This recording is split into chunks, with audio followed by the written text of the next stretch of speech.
Assalamualaikum warahmatullahi wabarakatuh. Hari ini kita akan belajar mata pelajaran Akidah tahun 5, Unit 4, Islam untuk Kemaslahatan Manusia.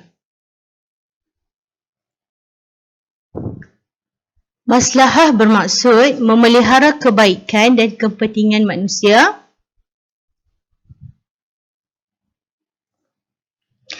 Islam diturunkan untuk menjaga kemaslahatan manusia. Islam mementingkan keamanan, perdamaian, persaudaraan dan sikap bantu-membantu dalam kebaikan. Semua hukum Islam ditetapkan kepada individu, masyarakat dan negara untuk kebaikan dan kepentingan bersama. Allah Subhanahu wa Ta'ala telah mengutuskan Nabi Muhammad sallallahu alaihi wasallam sebagai penyampai risalah-risalah Allah Subhanahu wa Ta'ala. Firman Allah Subhanahu wa Ta'ala dalam surah Al-Anbiya ayat 107, Bismillahirrahmanirrahim. وَمَا أَرْسَلْنَاكَ إِلَّا رَحْمَةً لِلْعَالَمِينَ. Maksudnya, dan tidaklah kami mengutuskan kamu, Muhammad, melainkan sebagai rahmat bagi seluruh alam.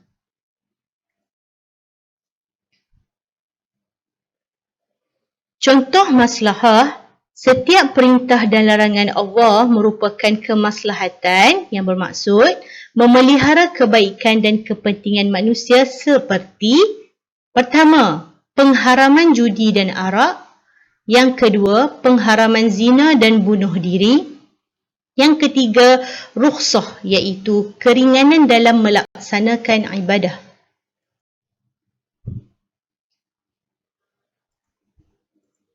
Seterusnya kita lihat yang pertama, pengharaman judi dan arak.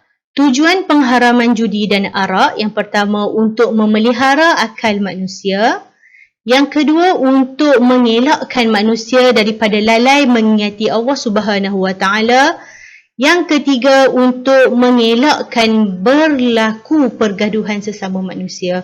Apabila manusia terlibat dengan arak dan judi, kebanyakan manusia dia hilang pertimbangan, akal fikiran, tak dapat berfikir dengan waras.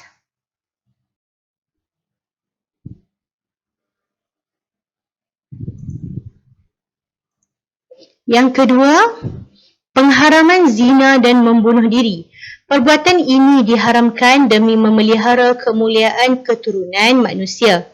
Tidak halal ditumpahkan darah seorang Muslim yang telah bersaksi tiada Tuhan melainkan Allah dan bahawa aku Muhammad adalah utusan Allah kecuali salah satu daripada tiga ini. Orang yang berzina padahal dia telah berkeluarga, orang yang membunuh orang lain dan orang yang murtad, diriwayatkan oleh Bukhari dan Muslim.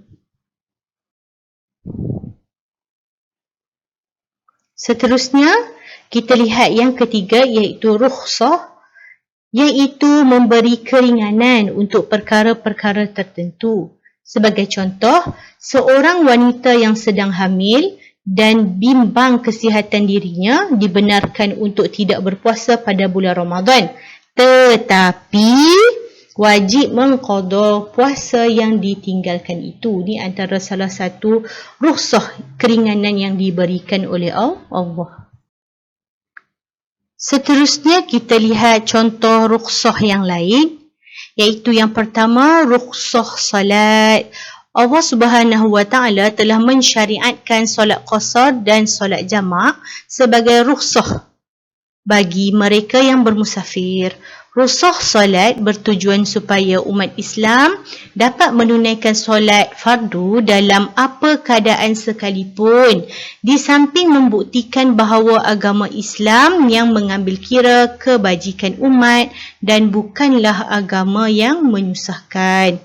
Ini adalah rukhsah solat, iaitu keringanan dalam solat. Seterusnya, rukhsah dalam berpuasa bagi orang yang sakit.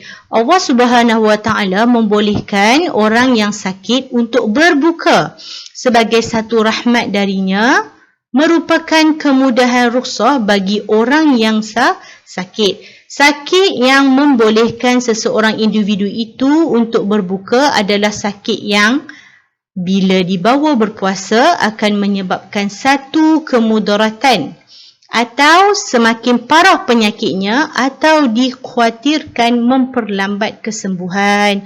Allah Subhanahu Wa Taala berfirman, barang siapa yang sakit atau dalam keadaan bermusafir, maka gantilah puasanya pada hari yang lain sebanyak jumlah yang ditinggalkannya itu.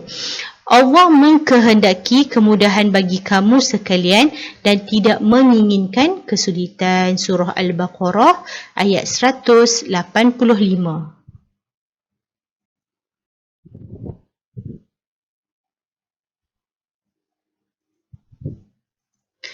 Segala perintah dan larangan Allah Subhanahu Wa Taala memberi kemaslahatan kepada manusia. Peraturan yang telah ditetapkan oleh manusia juga untuk memudahkan urusan kehidupan manusia untuk kita semua juga. Contohnya, lampu isyarat diletakkan untuk memudahkan pemandu di jalan raya. Melanggar lampu isyarat boleh menyebabkan kemalangan di jalan raya, namun kemampuan manusia terbatas. Lampu isyarat boleh mengalami kerosakan berbanding dengan undang-undang Allah Subhanahu Wa Taala yang sentiasa sempurna. Sekian sahaja pelajaran kita pada hari ini. Assalamualaikum warahmatullahi wabarakatuh.